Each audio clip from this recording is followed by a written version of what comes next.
There is a minhag Yisrael that on Shabbos many people sing Zemiros, and some sing Zemiros, some say Zemiros, but there's a minhag Yisrael on Friday night, Shabbos morning, afternoon, Shabbos Shidduch, and different minhagim, different songs and different tunes. But one of the famous Zemiros and accepted both in the Ashkenazic and the Sephardic circles is the Zemir of Sor Mishalo Achalnu, and that's sang in homes all over the world. And it's a discussion among the commentators, among the Mefarshim, when was this song instituted. Some claim it goes back to over 600 years ago. Many believe it much older than that, as we'll see shortly. So there's a famous, it's something that's said in the name of Rav Chaim Volozhin. Rav Chaim Volozhin, many people wrote that Rav Chaim Volozhin did not sing Sor Mishal Achano, or for that matter, he didn't say Sor Mishal Achano, it was a Litvak. So why is it that he left out the Zemir? So it's a whole discussion. Perhaps we'll give some suggestions, assuming it's true, that he did not sing Sor Mishal Achano. Why not? Why discriminate against Sor Mishal Achano? Mashma, he sang other Zemiros and not this one. So to understand that, we have to go back. We look at the stanza, we look at Sor Mishal Achano Barcha Amunai, that basically, if you read through it, it corresponds to the Zeman. Now we have Zeman, Rabbi Selevan Benchin, Rabbi Selevan Varech. We say before, when we have at least three men when we do a Zeman. So it corresponds to the Zeman when we're inviting people. That's what Tzom Shalachanu Baruch Amunai refers to. The next stanza, Hazanas Alamo, Achanu Es Lachmo. That corresponds to the bracha Hazanas Akol and the Birkas Hamazon. Then B'Shir B'Kol Tov Navarach Leino Eretz Chanda Tova. That's referring to the bracha Yoshua regarding Eretz Yisrael. Then we have Rachim B'Chastech L'Amcha Tureinu. That's the bracha Boneh B'Yerushalayim. And Harachaman Hanikta Yisparach Akos Yayid Maleh. I guess that refers to the minhag of people who make Birkas Hamazon over a cup of wine. So the Sor Mishalo seems to be patterned after the benching. Interesting to note that there is no mention of the fourth bracha of Atov HaMeitiv. Atov HaMeitiv, as the Gemara tells us in Tainis, as we explained when we spoke about Tu B'Av, is that the Jews in the ill-fated Bar Kokhba rebellion were killed, and the bodies were left out for a long time period. And on Tu B'Av, subsequent years, they were able to bury them in Atov, and the Tov that they weren't decayed, the body should have decomposed, have been all decaying, and V'Hameitiv, that they were Nitan L'Kfura. So it's interesting to note that this bracha is not around. So this leads people to conclude, so number one, this one fact in agreement, that the first three brachas of Birchas Hamazon is Daraisa. The first one, Hazanas Akol Moshe, the second one, Yehoshua, and the third one from David and Shlomo. The fourth one is only D'Rabbanan. So this fourth bracha was instituted by Rabbi Gamliel in the time of the Mishnah. So someone has speculated the fact that Sor Mishalo does not mention this bracha, leads them to suggest that it was written by one of the early Tanaim who lived before Rabbi Gamliel. Because the fact that they left it out, why that maybe it wasn't when perhaps they wrote Sor Mishal Achalnu before they Rabbi Gamliel before they instituted the fourth bracha. So that could be a reason why it was left out. So perhaps we'll suggest another one shortly. So Rav Chaim Volozhin, apparently, as they say over, the Veltz is over. The reason why he left out Sor Mishol Achanu Baruch Amunai, because since it's patterned after the mitzvah of Birkas Hamazon, of grace after meals benching, he was concerned that if he sang Sor Mishol Achanu, he would fulfill his mitzvah of benching, and therefore it'd be a shiloh perhaps of many saying blessings in vain. Hence, the minig, or the apparent minig, why Rav Chaim Volozhin left out Sor Mishlo Achanu.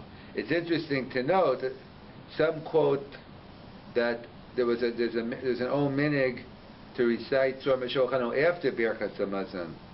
Therefore, that would make sense then, because you already fulfilled your mitzvah of benching, so there's no more concern. Someone once told me there's a minig to say Sor Mishlo right before benching. We'll see if that helps the issue or makes it worse, but we'll get to it. So that's the reason some speculate why Rav Chaim Volozhin left out Sor Mishlo. The question is, we don't follow his minig, or we, meaning Klal Yisrael, doesn't follow his minig. Most homes sing Zemiros, or say Zemiros, and even if they don't, it's not because Rav Chaim Volozhin didn't do it, they just don't sing Zemiros, and they don't sing any Zemiros if they don't. So, what is the minig Yisrael based on that we do say Sor Mishlo Achanu? So, one issue it depends on is the following. The Gemara tells us in many places, a machlokas, a dispute in the Gemara, whether mitzvahs tzrichas kavan or not. The mitzvahs require intent or not. So you're telling me someone says mitzvahs don't require intent, I'm about to put on my tefillin, and they say don't have kavana, or I'm not required to have kavana? No, of course not. Everyone agrees before you do the mitzvah you should have kavana. We're asking a legal question, a halakha question. Post facto, if I did the mitzvah without the requisite kavana, do I have to repeat the mitzvah or not?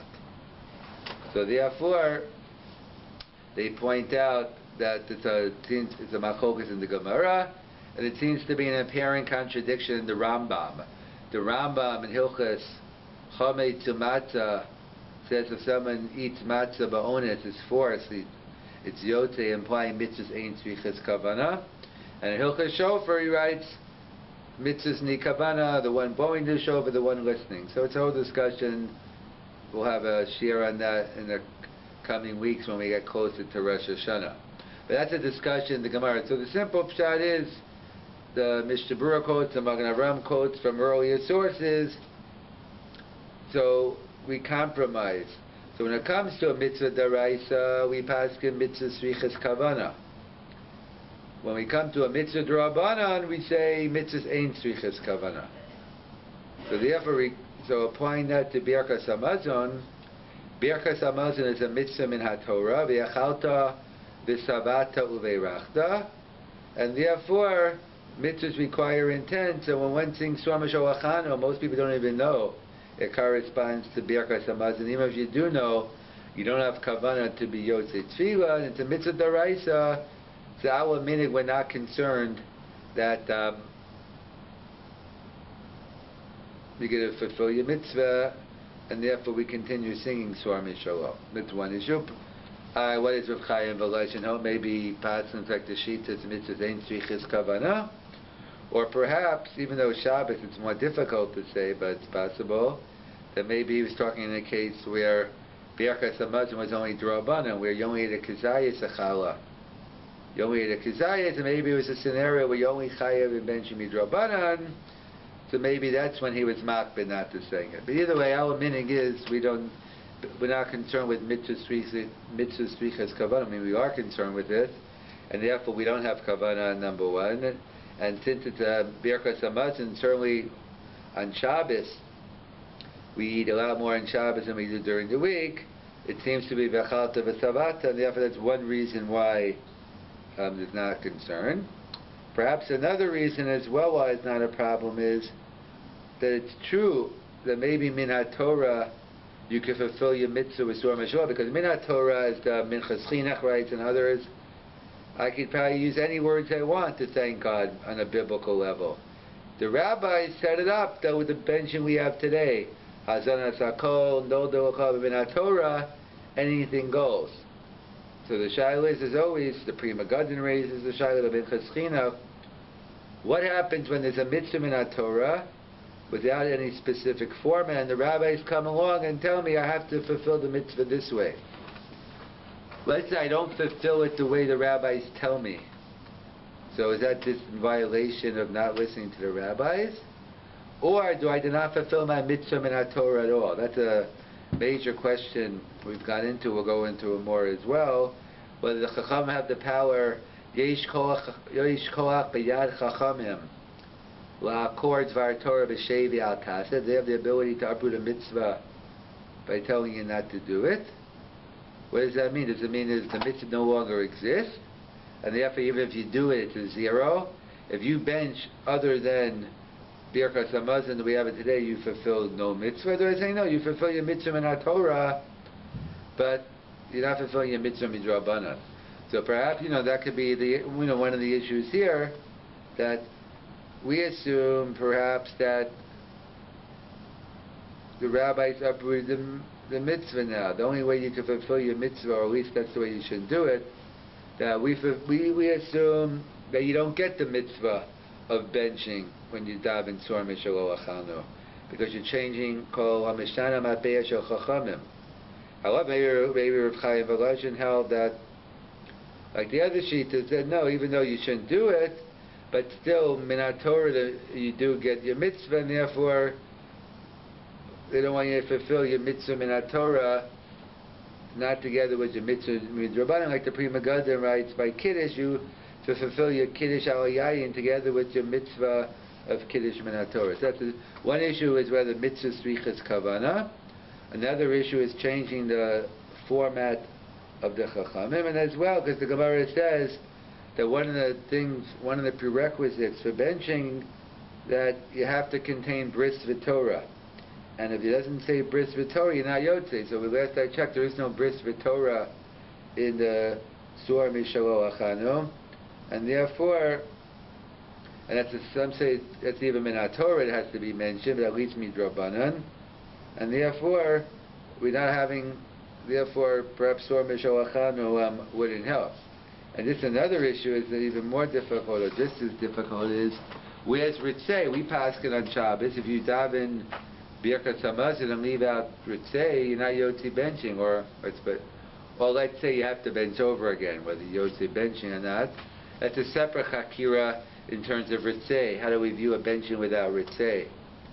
But let's assume that you're not Yotzi benching, so therefore, how is Surah Mishloach Achanu going to help? So it's a difficult minhag. Well, so either way, it's Meforsim. It's well known in the name of Rav Chaim Volozhin. He did not sing Surah Mishloach Achanu.